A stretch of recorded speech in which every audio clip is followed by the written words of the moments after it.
Hallo, mein Name ist Ulf Prelle.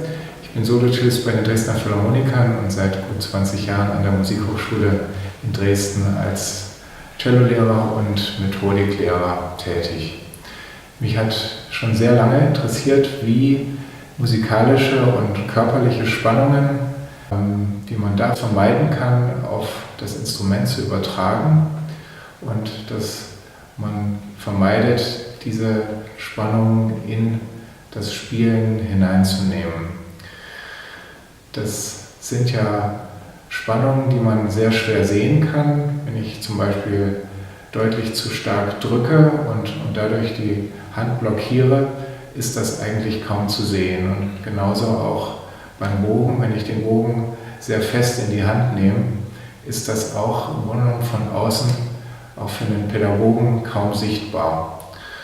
Und so war das für mich eine ganz große Freude, als ich Tobias Grosshauser bei dem ESTA-Kongress 2014 kennenlernen konnte, wo er ein neues System vorgestellt hat, was genau diese Spannungen, die in unserer Hand zu solchen Blockaden führen kann, als sichtbar machendes Tool für die Pädagogik vorgestellt hat.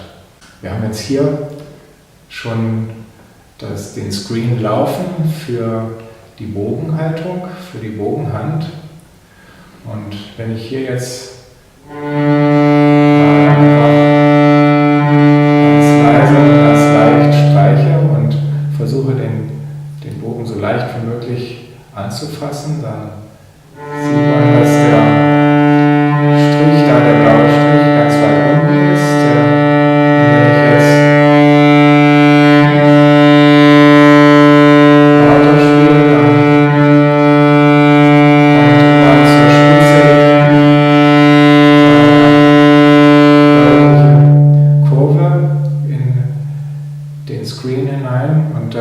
Zeigt, wie meine Hand sich anpasst, dass ich tatsächlich das Armgewicht auf die Kontaktstelle Richtung Spitze übertrage. Und das bedeutet, dass in meiner Bogenhand eine Spannung sich aufbaut.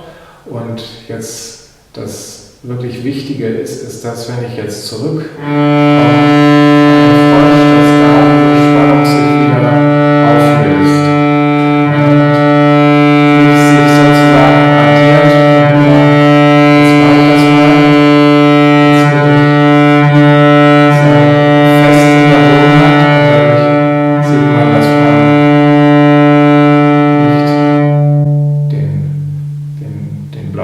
so weit wieder zurück nach unten bekommt. Nicht? Also hier kann man ganz genau sehen, wie die Spannung in der Hand sich verändert im Strich. Und wenn ich jetzt eine schwere Stelle spiele für den Bogen oder für die linke Hand und meine Körperspannung steigt, dann wird höchstwahrscheinlich auch mein Griff um den Bogen größer werden, wird die Spannung steigen und wird dann dementsprechend alles schwieriger machen.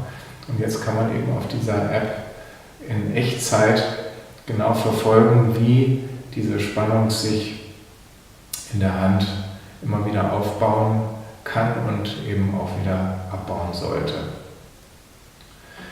Das Gleiche gilt auch für die linke Seite. Wir haben hier auf diesem Cello Sensorenstreifen, die hier jetzt im Bogen unter meinem Daumen liegen, haben wir hier auf das Griffbrett montiert.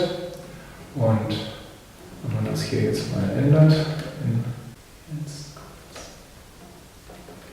jetzt haben wir das Layout so geändert, dass hier unten der Bogen weiterläuft und jetzt aber auch alle 4 Seiten hier zu sehen sind. Das oberste ist die A-Seite, da sieht man, wie sie reagiert, die D-Seite, G-Seite und C-Seite. Und hier können wir jetzt genau parallel mit dem Bogen jetzt genau sehen, wie die linke Hand arbeitet. wir haben jetzt hier schon so einen roten Strich mitlaufen, der dem Schüler oder auch dem Lehrer zeigt, aha, jetzt bin ich hier über ein bestimmtes Maß an Druck hinausgegangen, wo eben die Feinmotorik der linken Hand in Gefahr ist. Und wenn wir jetzt kann man ganz genau sehen, wie die linke Hand eben weich und sensibel greift oder sind wir hier deutlich im zu aggressiven Bereich drin und das passiert natürlich alles sehr gerne und sehr häufig, wenn wir unter Stress sind, wenn wir musikalisch besonders intensiv arbeiten wollen und was ausdrücken wollen, übertragen sich diese Spannungen auf die Hände und blockieren eben unseren Spielapparat. Und mit dieser App haben wir jetzt seit einem Jahr, arbeite ich damit mit sehr großem Erfolg mit meinen Schülern, dass man immer mal, das ist jetzt nicht etwas, was man ständig mitlaufen lässt im Unterricht, sondern wo man einfach sieht, ein Schüler hat ein bestimmtes Problem in einer bestimmten Stelle mit diesen Körperspannungen, mit musikalischen Spannungen, die sich falsch übertragen auf das Spielen. Da nehmen wir dann diese Hilfe mit dazu und da kann der Schüler das ganz direkt verfolgen, wie das passiert und da werden jetzt dann eben plötzlich Dinge bewusst gemacht, die sonst komplett eigentlich im Unterbewussten ablaufen und die auch eben für einen Lehrer ganz schnell nachprüfbar und nachvollziehbar sind. Und wenn ein paar Durchgänge der Schüler das so ausprobiert hat und gemerkt hat, es geht ja viel leichter und es geht viel besser, wenn ich viel weniger drücke und viel weniger arbeite und ich diese Leichtigkeit habe, dann nehmen wir das wieder weg und dann arbeiten wir ganz normal weiter und er hat aber einfach diese Sensibilität mit hineingenommen in sein Spielgefühl und kann jetzt ganz anders damit arbeiten.